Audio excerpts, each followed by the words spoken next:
America, off. And that's one of the things with the Americans is the O words always, we don't want you sounding like Dick Van Dyke.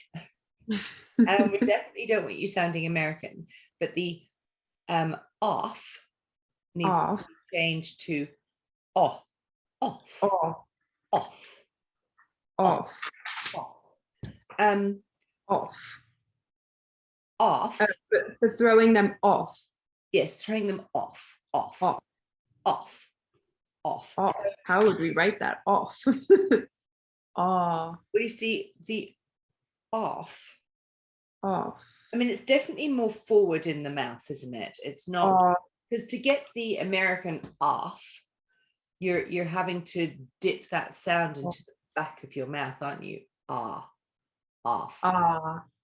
Yeah, that's like an AH sound to me. Yeah. Off. Off. Off. Off.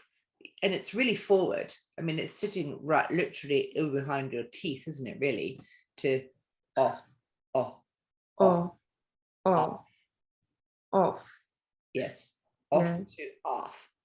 I usually write that with a FH because it always ends more like we do not pronounce the F. Off. Off. Oh, yeah. Off, off. I'm off. Even less. You do the because it's also probably normal for you, but I would just say off. Off. Not really the F. Not the F part. I'm going off. I'm going off. They were off to town. Off. Like really short. Off. Yeah. Sure. Like I have to get off. Right. Yeah. Like, you don't really accentuate that. Yeah.